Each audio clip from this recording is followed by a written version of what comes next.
And that means FNATIC, they have taken that last ticket to Hamburg with a dominant 3-0 win. JANKOS is sitting by with their top laner, SOAZ. And I gotta tell you, SOAZ comes over here calm and collected, and I'm the one reeling in shock after a commanding 3-0. SOAZ, just tell me, how does it feel to win so dominantly? Well, it feels good to be the underdog. Makes a lot of sense coming in. Now tell me, we heard a lot about caps punishing mistakes, that being the big strategy for the team. Was that a sentiment shared by all of FNATIC when it came to preparing for this series? We thought that it would be a lot more tough to play against H2K, especially in terms of drafting, but it didn't feel like they just target too much like our comfort picks or whatever, and I feel like they didn't adapt very well in terms of drafting. Like I was more scared of other top laners than he played, at least myself. So I guess they just went for comfort, and we went for comfort as well. Like we played like we played like 2 or 3 games of Twitch, and we played 0 games of Vayne. So we just went with the flow really. I find that, I mean, almost impossible to believe just picking the Vayne in the series. So tell me, when it came to that pick ban, where Vayne was locked in, what was the communication around a pick that you guys had not practiced?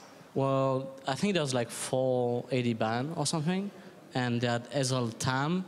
We were thinking, like, I'm pretty sure most people were thinking Lucian because like the go-to pick, but we were thinking that Vayne was insanely strong there against their I can't remember what was their top, maybe Gragas? Gragas, yeah, that Gragas, Tam, Ezreal, like no one could possibly touch the Vayne. So, and Vayne will deal a lot more damage than Lucian would. So it was just, you know, to play the champion, it's not that hard against the lane that they had. So it was fine for him to go for this pick. Was there ever any hesitation or doubt from you guys as a team when it came to Rekkless picking these things that we might not call meta AD carries, these high-risk picks like maybe the Vayne, or were you guys 100% confident in him from the start? I mean, in the situation that we are in, I don't think it's a risky pick, because no matter what he plays, he will be fine on lane. He's playing as Ezreal Tam. Like it's on lane, it's supposed to be really easy, you know. So he could basically pick anything and be fine, so we just decided for the Vayne. Coming into this week, I think everyone had their eyes on Shen, Lee Sin, Kennen. Clearly H2K did as well, banning it out in so many games. Was that something that you guys were aware of when it came to planning for the week, developing your strategies? What was your thoughts coming into it? When we did the draft and stuff yesterday and today, we got their first 3 bans. Like, it was pretty obvious to us, so we're only wondering if they do other bans than we expected, and yeah, the draft went like 100% for us in terms of like preparation, because we knew what they were gonna ban, and they banned what we thought they would. So draft went good. Like usually you prepare for 1-2 games, and then you just like decide depending of your games on stage what you're gonna do. But it's much harder to prep for more than 1 or 2 games usually. What's the difference here? Because in the regular season, there was a ton of criticism kind of levied at your guys' drafting phase. What's the difference here that made it so successful for you guys? Well, we are just playing animal style, so I guess animal style just fit us, I guess. I don't know. All right, what do you mean by animal style for everyone at home? Just define that for me. We learned a lot from EUL. All right. Maybe a little flame there, not sure. We'll take it as a compliment since you 3-0'd. Exactly. It's no flame, just compliments. All right, so some very aggressive play coming out. Well, looking overall at how things have been unfolding, communication in the team seems to be improving constantly.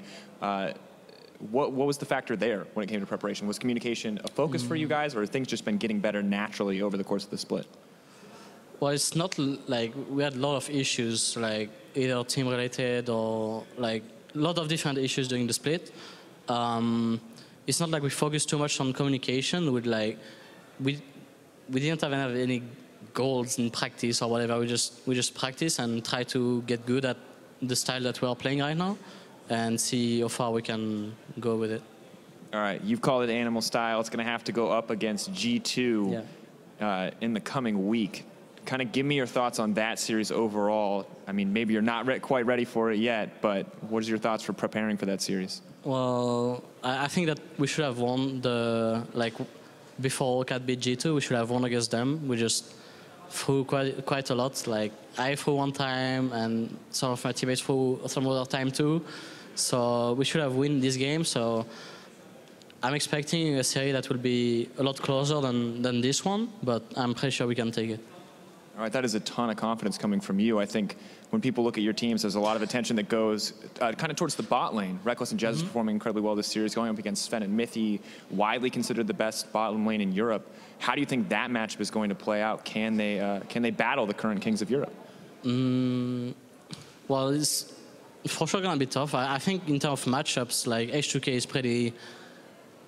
is pretty good as well, like in terms of laners and everything. So it just comes down to like team fights, taking the right fights, and yeah, it's gonna depend a lot of team fighting, I think, against G2 and picks and bans, obviously.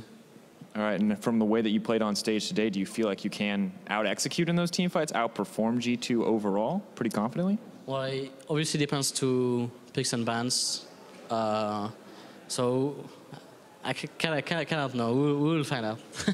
All right. Well, looking forward, you guys have had massive fan support along the way, so I'm just curious if there's anything you'd like to say from those fans. I've heard they've been very vocal here in the audience today.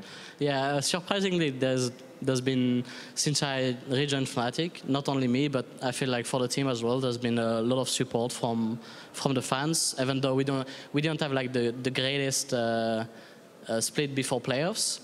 So it feels really nice to have a lot of support for once. All right, good to hear it. SOAZ, thank you so much for taking the time to talk to me. Congrats again on taking the 3-0 over H2K. We'll see you guys up against G2 in the week to come. But for now, we're going to send it over to Shox and crew as we get the post-game lobby underway.